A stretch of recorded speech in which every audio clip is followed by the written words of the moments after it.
क्या middle east में American empire की नींव दरकने लगी है?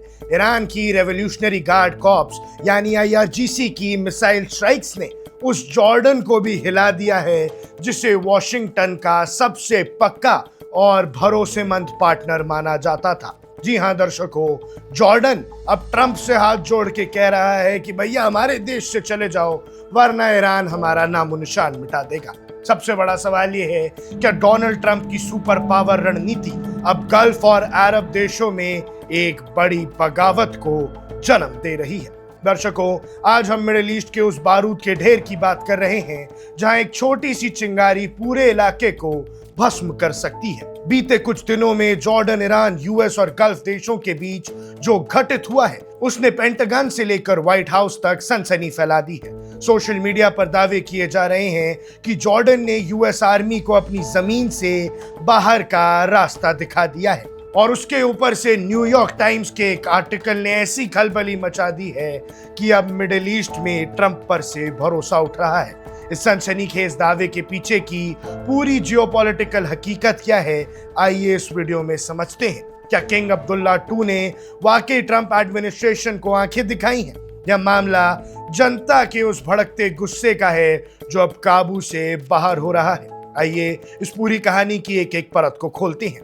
दर्शकों, रेडार पर है अमेरिकन ठिकाने और अम्मान में सुलगती बगावत। कहानी की शुरुआत होती है जॉर्डन के आसमान में गरजती ईरान की मिसाइल से। आईआरजीसी यानी इस्लामिक रेवोल्यूशनरी गार्ड कॉर्प्स ने जॉर्डन में मौजूद यूएस मिलिट्री बेसिस, खासकर मुफाफक, सॉल्टी और प्रिंस हसन एयर बेस पर ताबड़तोड़ बैलिस्टिक मिसाइल्स और ड्रोन्स दागे हैं। ईरान का दावा था कि उनसे इन हमलों में अमेरिकन एयरक्राफ्ट्स और ड्रोन हैंगर्स को भारी नुकसान पहुंचाया है, लेकिन असली भूचाल ईरान की मिसाइल से नहीं बल्कि जॉर्डन की सड़कों और पार्लियामेंट के अंदर आया। जॉर्डन के इतिहास में शायद पहली बार सैकड़ों बड़े नेताओं, पूर्व सांसदों, वकीलों और ताकतवर ट्राइबल लीडर्स ने मिलकर एक खुला पत्र जारी कर दिया है। संदेश बिल्कुल साफ और कड़ा था कि अमेरिकन फौज को जॉर्डन से फौरन बाहर निकाल दो। जॉर्डन के लोगों का तर्क सीधा है। उनका कहना है कि यूएस और इजराइल की वॉर पॉलिसी की वजह से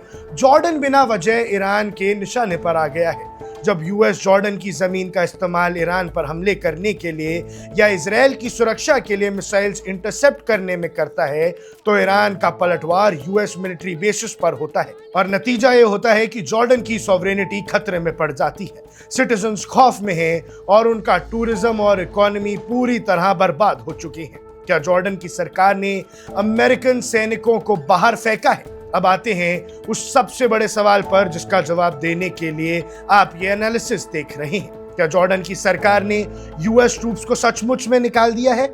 जर्नलिज्म की नजर से देखें तो जमीनी सच सोशल मीडिया के दावों से थोड़ा अलग है। जॉर्डन की सरकार ने यूएस आर्मी को ऑफिशियली अपनी जमीन से नहीं भगाया है।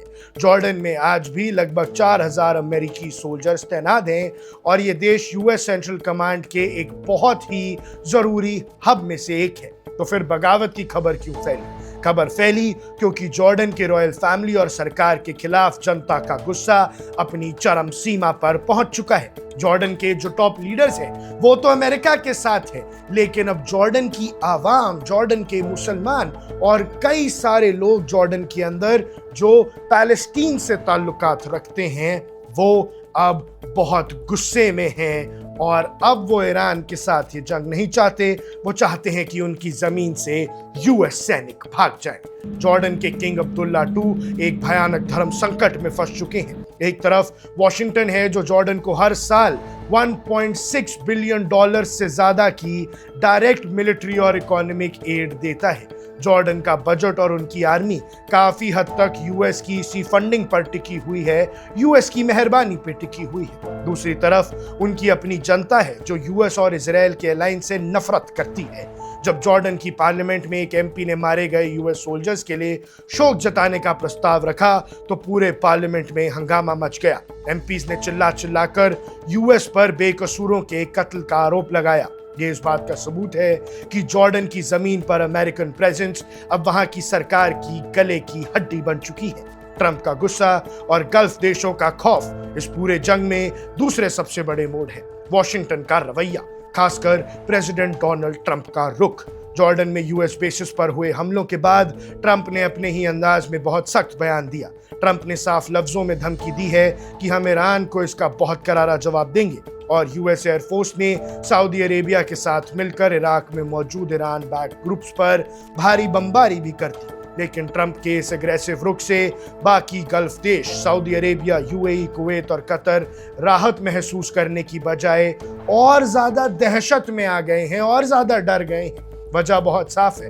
ईरान ने स्पष्ट कर दिया है कि जो भी अरब देश अपनी जमीन या एयर स्पेस यूएस को ईरान पर हमले के लिए देंगे, ईरान उस देश के ऑयल वेल्स, रिफाइनरीज और पोर्ट्स को निशाना बनाएगा। कुवैत में चाइनीज कंपनी की बिल्डिंग पर ईरान का हमला हो या इजिप्ट के पोर्ट पर गैस टैंकर्स में धमाका, ईरान ये साबित कर रहा है कि वो पूरे रीजन की इकोनॉमी को ठप कर सकता है। सऊदी अरेबिया और यूएई जैसे देशों ने दशकों तक यूएस को सिक्योरिटी की गारंटी मानकर अपने यहाँ यूएस बेसिस बनाने दिए, लेकिन आज वो देख रहे हैं कि यूएस बेसिस सिक्योरिटी देने की बजाय खुद हमले का पहला टारगेट बन रहे हैं।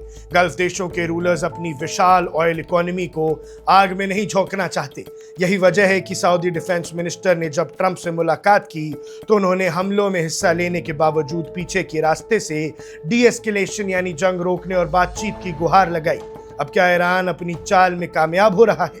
इंटरनेशनल स्ट्रैटेजिस्ट की माने तो ईरान की असली चाल यही थी। ईरान जानता है कि वो यूएस को सीधा कन्वेंशनल वॉर में तो नहीं हरा सकता, इसलिए ईरान की स्ट्रैटेजी है गल्फ और अरब देशों को इतना डरा दो और उनकी जनता को यूएस के खिलाफ इतना भड़का दो कि ये देश खुद यूएस आर्मी को अपने यहाँ से जाने पर मजबूर कर दें, अपने यहाँ से उखाड़ फेंके। जॉर्डन में आज ठीक वही हो रहा है जो तेहरान चाहता था। जॉर्डन की जनता को लगता है कि उनकी सरकार अपने देश के इंटरेस्ट को बचाने के बदले यूएस डॉलर्स ले रही है और उनके बच्चों को जंग की आग में धकेल रही है। वहाँ के राजा तो पैसे ले रहे हैं, लेकिन जॉर्डन के आम बच्चे सड़कों पर महफूज नहीं है भैया, मिसाइलें आ सकती हैं। अगर जॉर्डन में पब्लिक प्रोटेस्ट और बड़ा होता है तो किंग अब्दुल्ला के सामने दो ही रास्ते बचेंगे, या तो वो जनता को दबाकर कू में खतरा मोल ले या फिर यूएस को लिमिट्स तय करने पर मजबूर कर दे। बगावत की शुरुआत है या सिर्फ वक्त की नजाकत, ये बात वक्त बताएगा। गल्फ देश ट्रंप से बगावत करेंगे।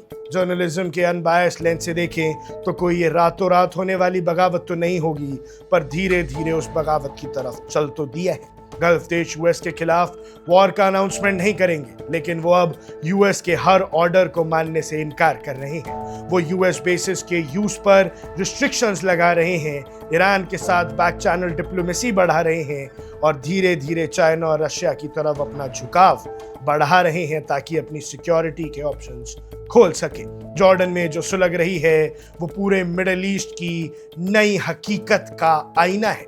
यूएस की सुपर पावर वाली धाक अब सिर्फ धमकियों तक सीमित दिख रही है, जबकि जमीन पर ईरान की मिसाइल्स और लोकल पब्लिक का गुस्सा यूएस बेसिस के लिए काल बनता जा रहा है। अगर वॉशिंगटन ने सुलगते गुस्से को अनदेखा किया तो वो दिन दूर नहीं जब जॉर्डन जैसे दोस्त भी कहेंगे कि शुक्रिया अमेरिका, लेकिन अब आपको हमारी जमीन से जाना होगा।